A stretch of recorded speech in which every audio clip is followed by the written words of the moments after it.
Почитувани, со оглед на тоа дека на сила е одлука на владата за енергетска кризна состојба, донесена на 9.11.2021 година, со рок на трајање од 30 дена истата би требало заврши на 8.12.2021 година.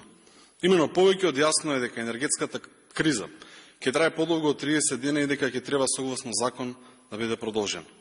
Као пратенична група на ВМРО-ДПМН сметаме дека граѓаните не смеат да бидат жртви на неизвестноста од тоа кој имаат мнозинство во Собранието на Република Македонија и затоа бараме да се закаже седница на Собранието, на која ќе биде продолжена енергетската кризна состојба. А ние како пратеничка група со нашето присуство ќе помогнеме за обезбедување на кворум на истата. За таа цел, бидејќи сметаме дека владата неуспешно се справува со оваа криза, сакаме да поставиме два услови за самата седница. Најпрво бараме да се предвидат 250 милиони евра за субвенционирање на електрична енергија на граѓаните и компаниите за да се спречи дополнителен ценовен шок и инфлација. Како второ, бараме да се обезбедат пари за сите општини кои од почетокот па се до крајот на енергетската криза се соочиле со раскинување на договорите од страна на снабдувачите, односно да се покрие разликата меѓу првично склучениот договор и моменталната цена на електричната енергија. Овие средства да бидат обезбедени од владата и на тој начин да им се помогне на компаниите и на граѓаните.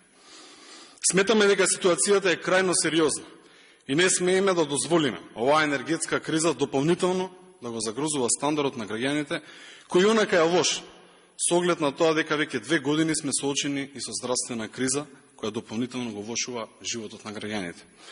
Наместо владата се занимава со пазарање на пратеници за обезбедување на мнозинство, ние како пратеници од пратеничката група на ВМРО-ДПМН ќе помогнеме во интерес на граѓаните, доколку владата ги исполни нашите барања кои се од големо значење за анулирање на последиците од оваа енергетска криза. Благодарам, доколку имате прашања, повелете. Благодарам на вниманието. Може само кратко, да. Поставивте два услова за обезбедување на кворум. Спремни ли сте, да речеме, за овие два услова да влезете да разговарате со вашите политички ривали? Апсолутно, со сите партии сме спремни да седнеме да разговараме. Ова прашање не е за политички партии. Ова е навистина сериозна економска криза која не може да избегне Македонија. Наместо да се трошат илјадници средства, милиони евра на непродуктивни трошења, да седнеме сите да се договориме. Овие услови се за граѓаните, овие услови се за компаниите. Затоа и бараме да се седне, да се разговара, да се прифатат овие.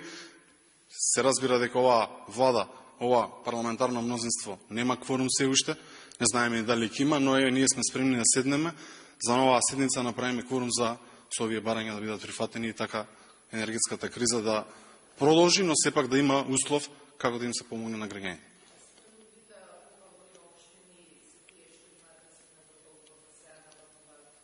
Немам јас конкретно во овој момент таков број на колку општини, но може лесно да се провери, се разбира, независно дали тоа се граначалници од ВМРО-ДПМН, од ДУИ или од други партии или од СДСМ, важно е на сите да им се помогне.